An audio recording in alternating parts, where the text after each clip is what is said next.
하나님 말씀은 사도행전 2장 36절로 42절 말씀.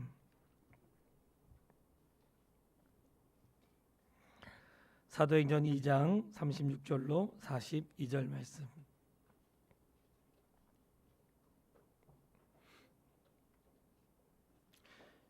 한 절씩 교독하도록 그렇게 하겠습니다. 그런즉 이스라엘 온 집은 확실히 알지니 너희가 십자가에 못 박은 이 예수를 하나님이 주와 그리스도가 되게 하셨느니라 하니라.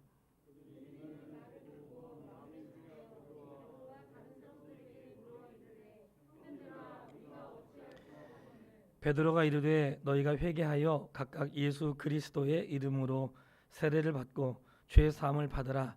그리하면 성령의 선물을 받으리니.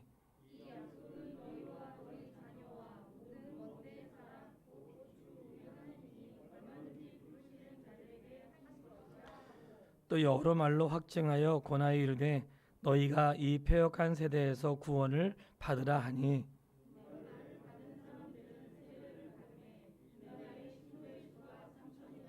다 같이 그들이 사도의 가르침을 받아 서로 교제하고 떡을 떼며 오로지 기도하기를 힘쓰니라.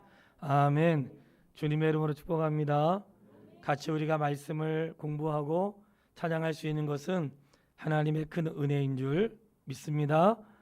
하나님의 성령께서 우리에게 조명하여 주지 않으시면 하나님 말씀을 깨달을 자가 없고, 하나님의 성령이 나에게 가르쳐 주지 않으시면 그 길을 갈 수 있는 사람이 없어요. 내가 하나님 말씀을 깨달았다는 것은 내가 성경에 대한 지식이 많다는 게 아니라 하나님이 그만큼 나를 사랑하셔서 말씀을 깨닫게 하셨구나, 이렇게 여기시는 게 옳고요. 자꾸만 예배 시간에 조는 분들은 좀 심각하게 생각해야 돼요. 왜냐하면 이게 정말 졸려서 졸 수도 있는데 하나님 말씀을 못 듣게 할 수도 있거든요. 나는 혹시 졸려서 그러면 괜찮은데 혹시 못 듣게 할까 봐, 나 그게 염려가 돼서 졸 수도 있죠. 근데 혹시 들어야 되는데 못 듣게 할까 봐 나는 그게 걱정이 돼서 그런 거니까 좋은 말로 할 때 일어나서 말씀 들으세요. 우리가 철로역정을 이제 그 책을 설교하는 게 아니라고 말씀을 드렸어요.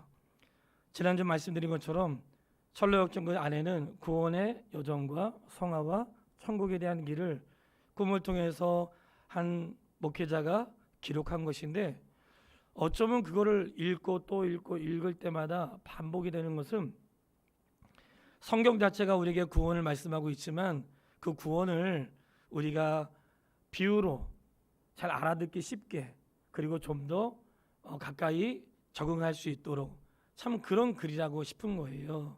그래서 구원과 성화의 여정을 그 책을 그대로 하는 건 아니지만 제가 몇 과부터 몇 과까지 이런 식으로 말씀을 드리면서 가능하면 그 안에 있는 내용을 잘 녹여서 말씀으로 전하려고 해요. 따라서 한번 해보겠습니다. 영적으로 깨어나는 죄인.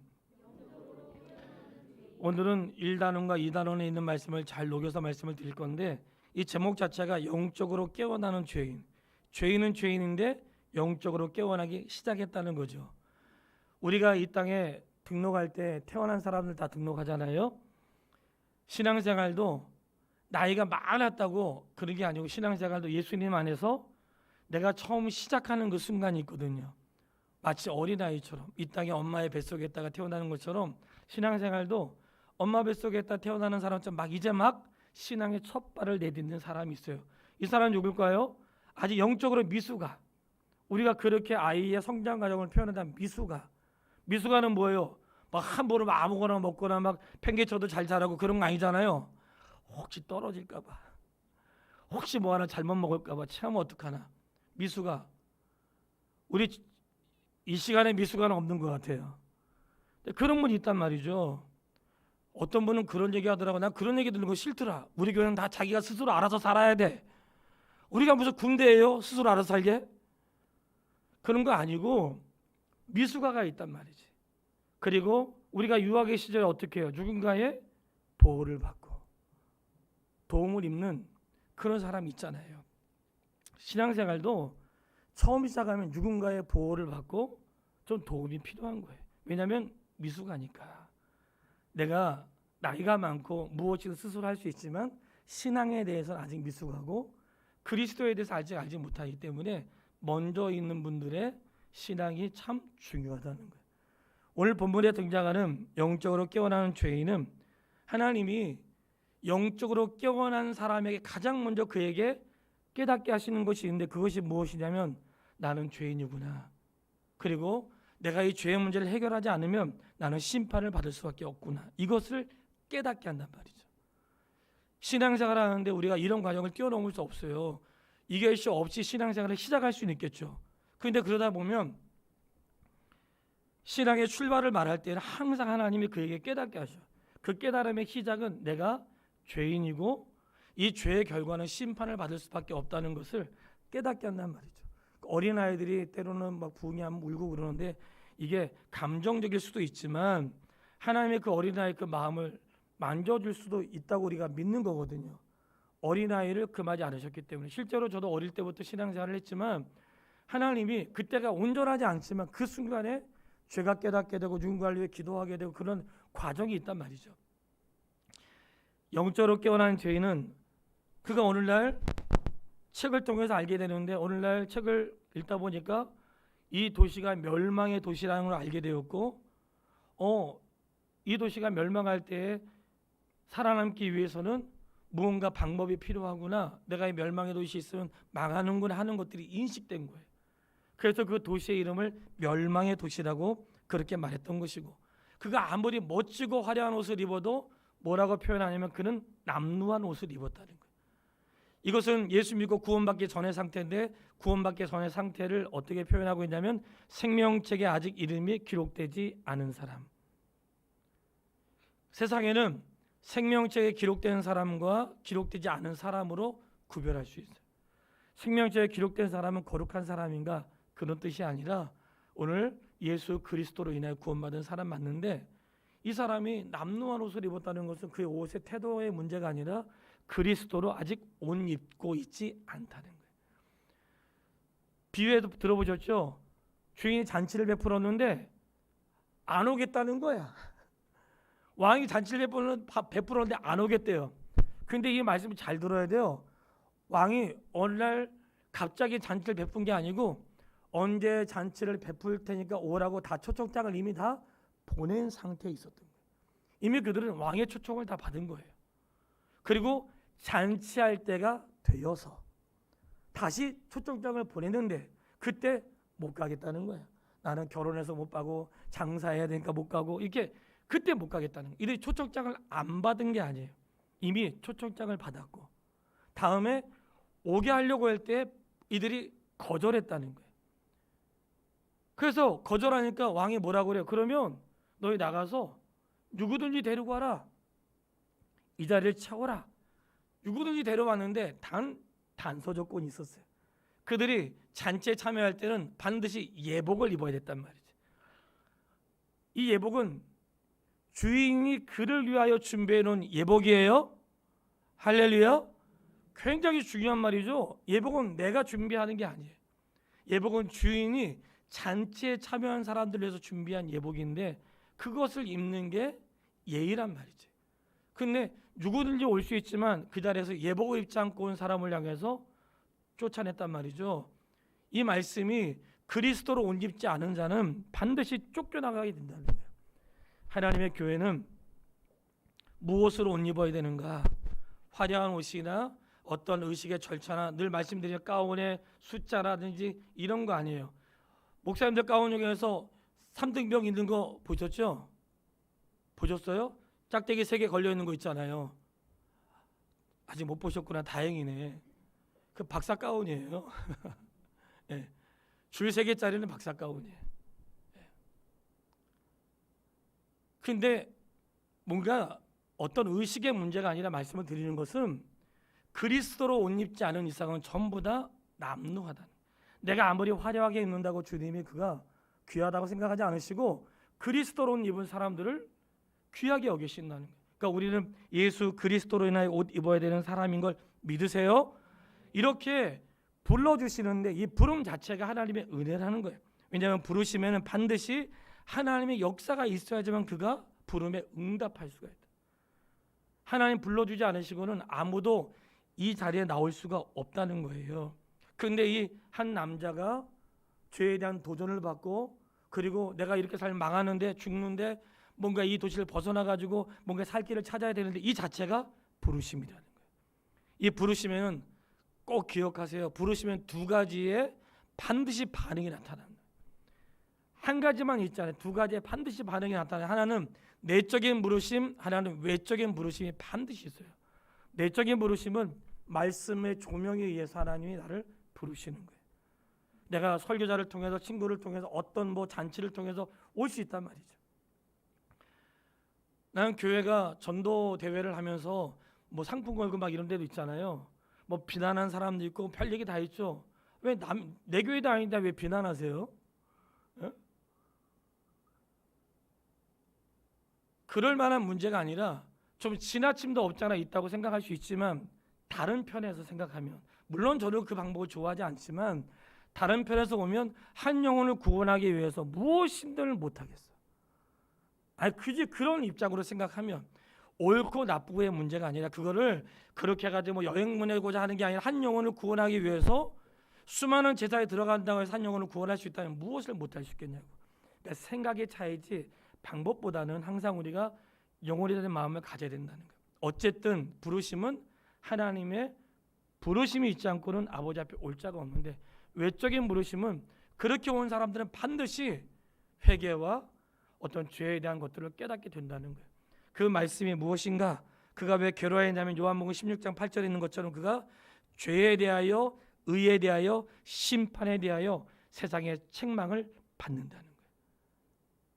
죄에 대한 문제에 대해서, 의로운 문제에 대해서, 세상 가운데서 이 심판에 대한 일들에 대해 세상의 책망을 받는다는 것을 깨닫게 된다는 거예요. 그래서 이 남자가 그걸 알았어요. 그래서 깨달은 나에 몰래요? 그럼 제가 무엇을 해야 되겠습니까? 깨달은 사람이 그럼 제가 무엇을 해야 되겠습니까? 그렇게 고백하는 거죠. 그 고백한 다음에 그에게 얘기를 한 거예요. 이 말씀은 우리가 잘 알고 있는 것처럼 이 사도행전에 나오는 말씀이고요. 감옥에서 그가 구원의 은혜를 입었는데, 그러면 제가 어떻게 해야 구원을 받을 수 있습니까? 주 예수를 믿으라. 그리하면 너와 내 집이 구원을 얻으리라. 예수님 믿어야지 구원 받는다는 걸 알려준 것이잖아요. 그러니까 주 예수를 믿어야 구원 받는다는 것을 알려주었단 말이지. 이렇게 멸망의 도시를 깨달은 사람의 입술의 고백은 무엇이냐? 그러면 내가 어떻게 할 것인가? 이 도시가 멸망의 도시라면 내가 어떻게 할 것인가? 만약에 심판이 있다면 내가 어떻게 할 것인가? 정말로 죽음이 온다면 내가 어떻게 할 것인가? 그래서 성도는 모든 말씀을 깨닫다기보다는 하나님이 내게 깨달음을 주실 때 그때 말씀에 순종하고 돌이킬 수 있는 믿음의 사람이 되길 바랍니다. 하나님이 깨닫게 하셨을 때 내가 순종해야지. 깨닫게 된 순간이 그 사람에게 그 순간이거든요. 그걸 접어두지 말고 깨닫게 되었을 때 즉각적으로 순종하는 것. 이렇게 그가 죄인임을 깨닫고 알게 됐단 말이에요. 그러니까 그때서야 내가 영적으로 이제 깨어나기 시작하는 거예요. 그런데 우리가 이 말씀을 읽다가 가끔 고민하는 게 뭐냐면 그의 가족에 대한 거거든요. 이 남자가 가족에게 자기의 고민을 얘기해. 여보, 얘들아, 내가 한 척을 알았는데 이 도시가 멸망한다 그러고, 그리고 이렇게 해서 우리 죽는데 여기서 우리 망해. 어떻게 하면 좋을까? 자기의 고민을 얘기했더니 가족들이 뭐라 그래요? 아빠가 정신이 이상해졌어. 정신병으로 착각을 한 거예요. 그리고 바보 아니야? 아니 멀쩡한 도시가 왜 망한다는 거야? 이렇게 반응을 했다는 거예요. 가족들이. 그렇게 반응할 수 있죠. 우리는 이미도 창세기에서 그런 반응을 보잖아요. 롯의 땅에서 그랬고, 소돔과 롯의 땅에서 그랬고, 노아 시대에도 그랬단 말이죠. 농담으로 여기고 받아들이지 않았단 말이죠. 근데 이 말을 들을 때에 그 말을 그렇게 이상자로 받아들여, 정신 이상자로. 이해가 안 되는 거죠. 왜 그런 일이 있을까? 우리가 책에서 얘기하고 있는 것처럼 고린도전서 2장 14절 말씀, 육신에 속한 사람은 하나님의 성령의 일을 받지 아니하나니 영적인 것은 영적인 것으로 분별하느니라. 아멘. 육신에 속한 사람은 성령의 일을 받지 않았기 때문에 모른단 말이에요. 하나님의 성령이 하시는 방법을 모르고 이해할 수가 없는 거예요. 육신에 속한 사람이 하나님의 일을 이해할 수가 없는 거예요. 우리는 믿어지고 그렇게 해야 되겠다고 생각되는 것은 왜 그런 거예요? 우리는 영적인 사람이고 하나님의 성령을 받은 사람이기 때문에 그래요. 그렇기 때문에 그 말씀 안에서 내 삶을 돌이키게 되고 삶을 결정하게 되는 거예요. 이런 일들이 그 안에 일어나게 된단 말이지. 그러니까 이게 그리스도인의 출발인 거예요. 내가 처음에 물론 이렇게 다짐하지 않았어도 내가 예수 그리스도를 믿고 살아가는 동안에 어느 시점에 그런 고백이 생기는 거예요. 내가 맨 처음에 하지 않았어도 어느 시점에는 정말 내가 죄인이구나. 내가 죄 가운데 태어났구나. 그리고 죄의 결과는 사망이구나 하는 것들을 어느 순간에는 깨닫게 된단 말이죠. 그때 내가 영적으로 깨어나기 시작하면서 그럼 어떻게 하면 좋을까? 심판을 받지 않기 위해서 그때 하나님의 방법을 찾게 되는데 그때 등장하는 사람이 누구냐면 전도자지요. 전도자는 무엇을 하는 사람이냐면 어디로 가야 될지 알려주는 사람인데 본문에서는 마치 빌립이 에디오피아 사람 네시에게 가서 말씀을 전하는데 그 네시가 읽고 있는 책을 선지자에 그렸는데 당신이 그 내용을 알고 있습니까? 했더니 네시가 뭐라고 해요? 우리에게 알려주는 사람이 없으니 제가 어떻게 알 수 있겠습니까? 제가 그 일을 설명해 드리겠습니다 하고 빌립이 설명해 준단 말이죠. 전도자는 누군가?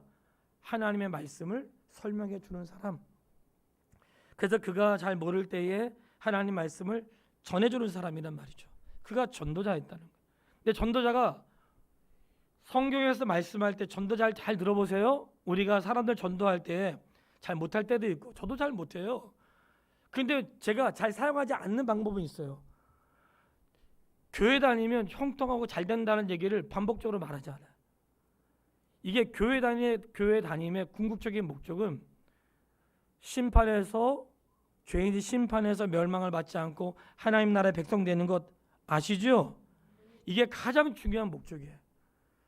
전도자가 갈급한 사람에게 세상에서 잘 사는 방법 알려주지 않았어요. 아마 설교를 들으면 성도님들이 때로는 지루할 수 있고 어려울 수도 있고 그럴 수 있다고 생각을 해요. 목사는 성도에게 잘 사는 법 가르쳐주는 사람 아니에요. 형통한 법 가르쳐주는 사람 아닙니다. 목사는 성도에게 어떻게 하면 지옥 가는지, 어떻게 하면 천국 가는지, 우리가 어떻게 살아야 되는지 하나님 말씀을 가르치는 사람이지 어떻게 하면 돈을 벌 수 있고 어떻게 하면 로또에 맞을 수 있고 어떻게 하면 인생의 방향을 지표를 결정해 주는 사람이에요. 그거는 성도님들이 잘 아는 거죠. 저는 진짜 몰라요. 그리고 모를 뿐만 아니라 저는 정말 관심이 없어요. 관심 있는 게 죄라는 게 아니에요. 내 삶에 정말 관심이 없어요. 그렇다고 우리 자녀들이 관심 없으면 안 되겠죠. 지들도 살아야 되니까. 그러니까 제게는 그렇다는 거예요.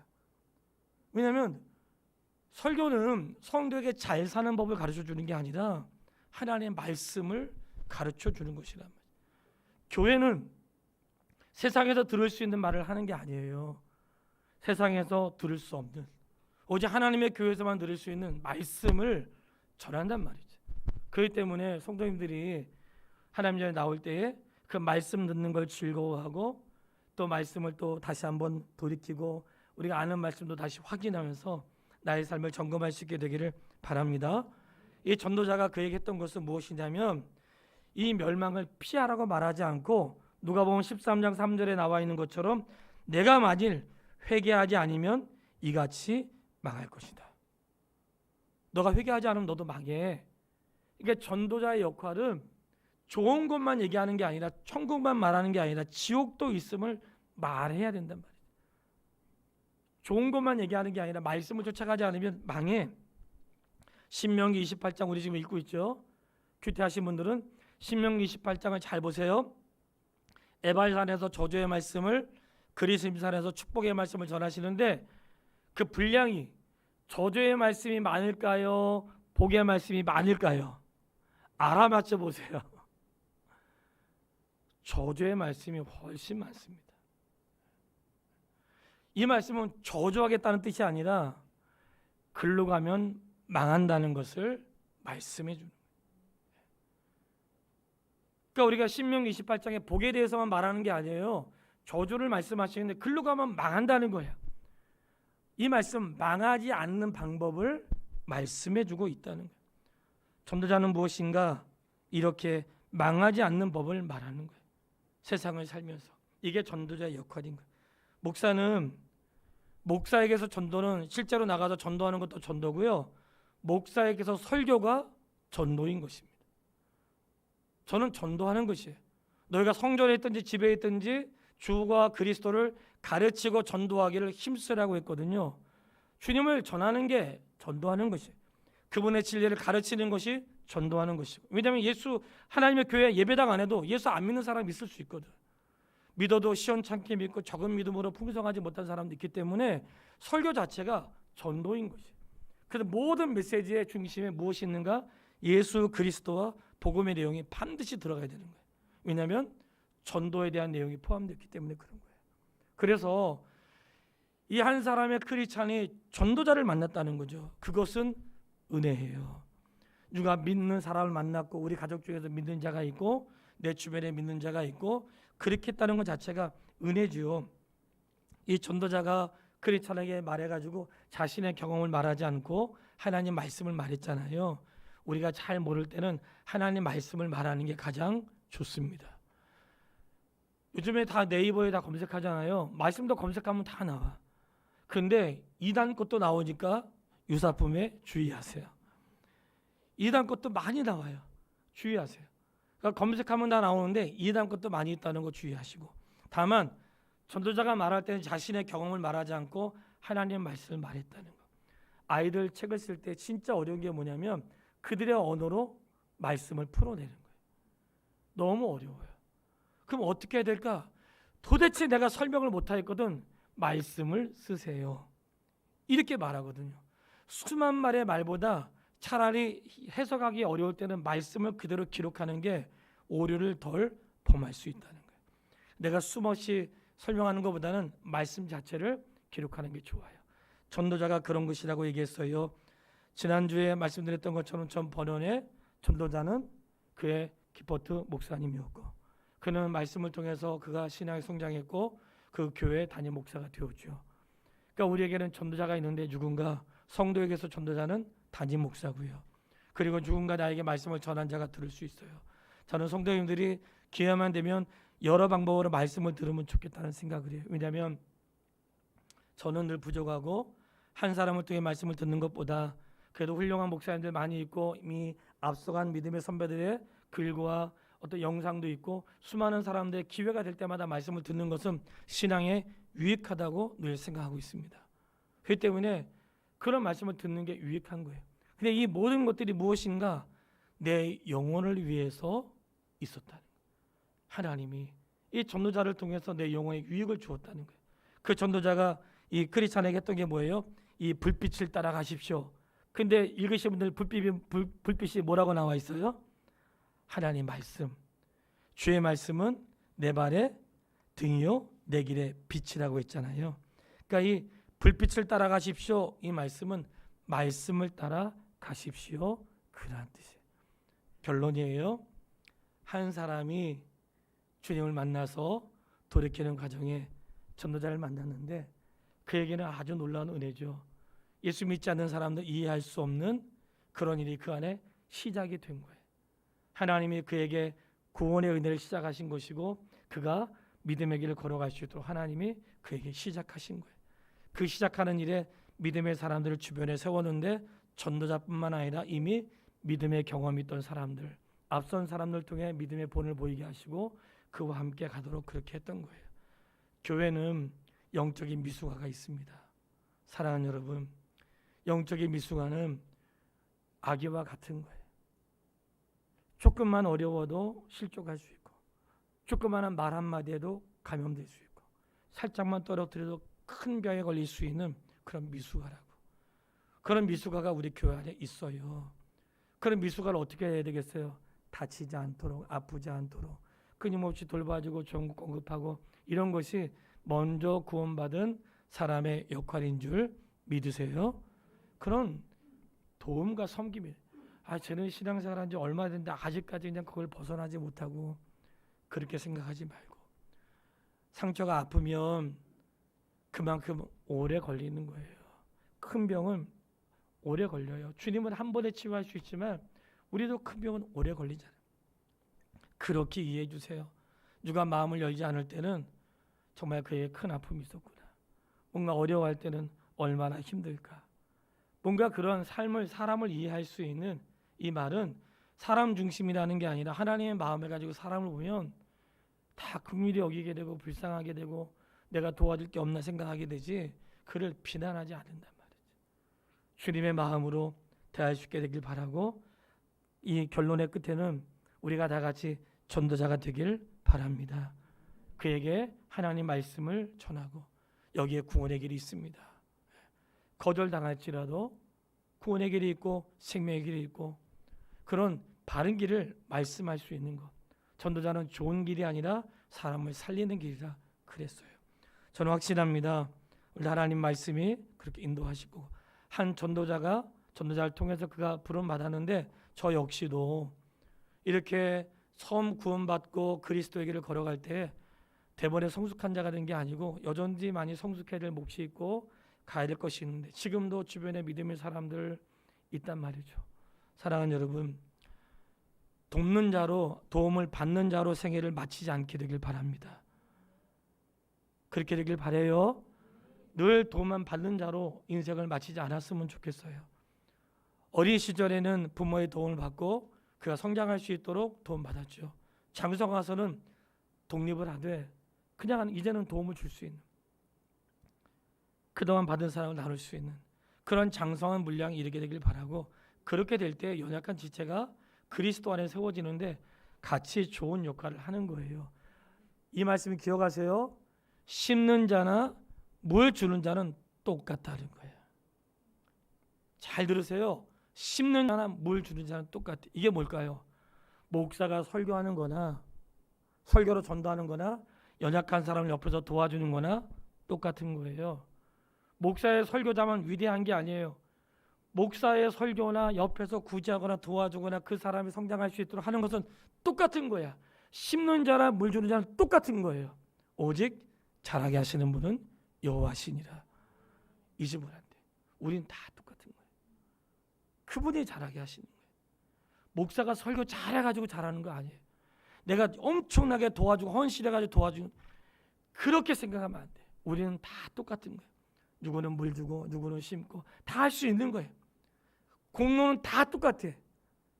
오직 잘하게 하시는 것은 목사의 설교로 잘하는 거 아니고 내가 그에게 구제하고 도와서 잘하는 게 아니라 오직 하나님이 잘하게 하시는 겁니다. 우리가 그런 확신을 가지고 우리의 똑같은 자기의 역할이지만 다양한 일들을 하되 하나님이 잘하게 하신다는 믿음을 가지고 포기하지 않고 돕고 사랑하면서 한 사람의 크리스찬이 천국을 향해 가고 완성했던 것처럼 우리 안에 그런 일이 많이 일어나고 교회 안에 그것을 기뻐하고 하나님 나라가 확장된다는 것은 예배당이 확장된다는 뜻이 아니라 구원받는 백성이 많아진다는 뜻이라는 것을 절대로 오해하지 말고, 하나님 나라 확장하기 위해서 막 2층 넓히고 3층 넓히고 옆에 사고 이게 아니란 말이지. 하나님 나라 확장은 예수 믿는 사람들이 많아지고 그 사람의 구원의 감격 속에서 살아가는 것이 하나님 나라가 확장되는 거예요. 그 은혜가 있게 되기를 주의 이름으로 축원합니다. 우리 찬양하시죠. 찬양. 약할 때 강함 되신 주.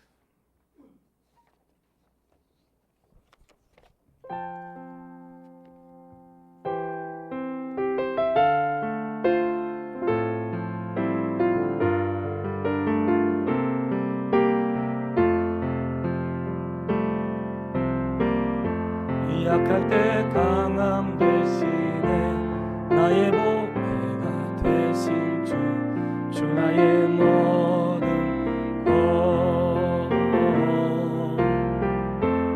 주 안에 있는 보물을 나는 포기할 수 없는 주 나의 모든. 약할 때 강함 되시네, 약할 때 강함 되시네 나의 보배가 되신 주, 주 나의 모든 것, 주 안에 있는 보물 나는 포기할 수 없네 주 나의 모든. 다시 한번 약할 때 강함 되시네 나의 보배 되신 주 나의 모든 것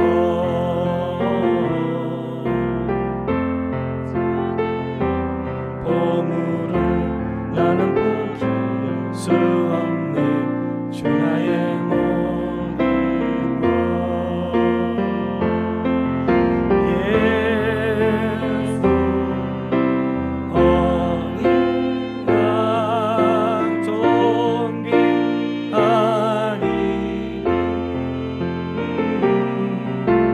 예수 어린 양 존귀한 우리 자매님들만 찬양하겠습니다. 약할 때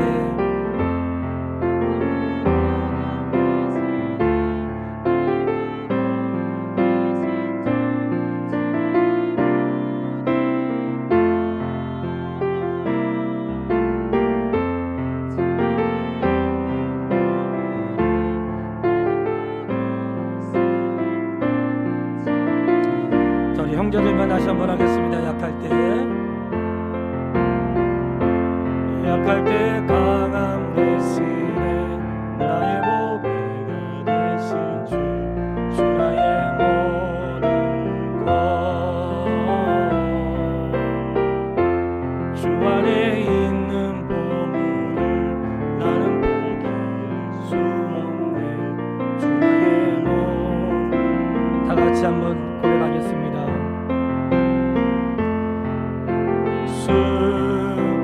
어린 양 존귀하니 예수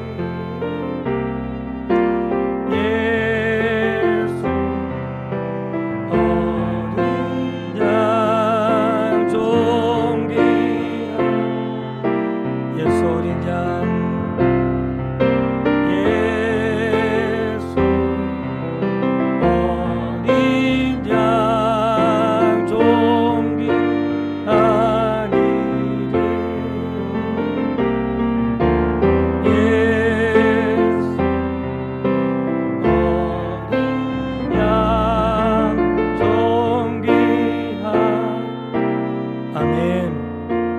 어린 양 같이 기도했으면 좋겠습니다.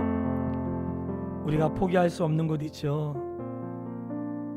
사랑하는 여러분, 절대로 아무리 어려워도 믿음은 포기하지 마십시오. 아무리 어려워도 예수님 포기하지 마시고요. 아무리 어려워도 이거 포기하면 안 돼요. 바꿀 수 없어. 생명마다 바꿀 수 없고 내 인생의 그 무엇과도 바꿀 수 없고, 왜냐하면 영원한 생명이 여기에 있기 때문에 그래요. 우리도 그런 사람이었고 이제는 생명의 소유자가 됐어요. 고백하는 하나님, 그 어떤 것도 내가 주님과 바꿀 수 있는 것이 없고 신앙을 포기할 수 없습니다. 나를 도와주십시오. 아무리 어려워도 포기할 수 없습니다. 아무리 가난해도 포기할 수 없고, 아무리 아파도 포기할 수 없고, 아무리 힘들어도 포기할 수 없고, 아무리 괴롭고 속상해도 포기할 수 없고, 하나님 나에게 그런 믿음 주시고 내가 힘들 때 나를 쳐서라도 포기하지 않을 수 있도록 나를 좀 도와주십시오. 우리 그런 고백을 같이 한번 드리겠습니다. 살아계신 아버지 하나님, 하나님의 은혜와 사랑을 참으로 감사합니다. 한 크리스찬에게 생명의 말씀을 주시고 그에게 조명하여 주셔서 그가 믿음의 길을 떠날 수 있도록 인도하여 주신 하나님의 은혜를 감사합니다. 하나님, 멸망의 도시인 것을 깨닫게 하셨고 영원히 살 수 있는 길을 알려주셨습니다. 하나님, 비록 가정에 반대가 있었고 이해하지 못하고 정신분열증이라는 말도 들었지만 포기할 수 없는 보배를 소유하게 되었습니다. 하나님, 누가 우리를 이 진리하에서 포기하게 만들 수 있나요? 내 삶의 그 어떤 것도 나를 진리에서 포기할 수 없고, 나의 생명과 아픔과 절망과 가난과 성숙하지 못함과 그리고 좋은 직장이 아닌 이 어떤 모든 상황에서도 포기하지 않는 믿음을 주시고, 절대로 포기할 수 없는 믿음 주시고, 혹시 그런 마음과 연약함이 있을 때 나를 쳐서 깨닫게 해주시고 복종시켜 주시고 벗어나지 않도록 우리를 인도하여 주시옵소서. 하나님, 전도자나 동면자나 다 똑같습니다. 오직 잘하게 하시는 분은 하나님이셨습니다. 내가 잘할 수 있게 하셨던 분은 하나님이셨습니다. 나에게 믿음 주신 분은 하나님이셨습니다.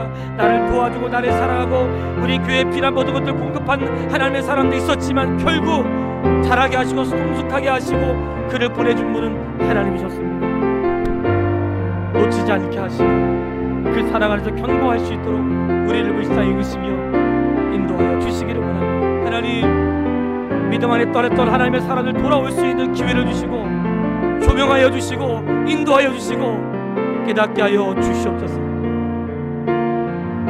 예수 어린 양 존귀하니를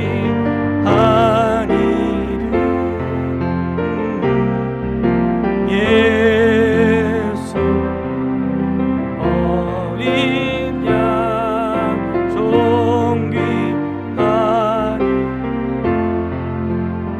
살아계신 아버지 하나님, 하나님의 은혜를 감사합니다.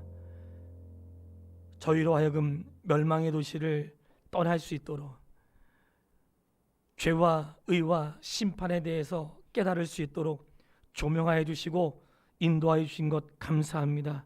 하나님, 이 모든 것이 하나님의 은혜입니다. 우리 교회도 많은 사람들의 도움을 받았고 은혜를 입었습니다. 그래도 우리가 그를 쫓아갈 수 없는 것은 잘하게 하시는 분은 하나님이시기 때문에 우리가 사람에게 은혜를 입었어도 구원의 은혜와 나를 성숙하게 하신 분은 하나님이신 줄 믿습니다. 바라고 서원하는 것은 절대로 포기하지 않도록 도와주십시오. 이 보배를 소유했으니 절대로 포기하지 않게 하시고 아무리 어려워도 아무리 가난해도 아무리 절망스러워도 아무리 아파도 속상해도 포기할 수 없는 이유가 우리 안에 있어서 끝까지 믿음의 길을 걸어갈 수 있도록 인도하여 주시기를 원합니다. 사랑합니다. 예수님의 이름으로 기도했습니다.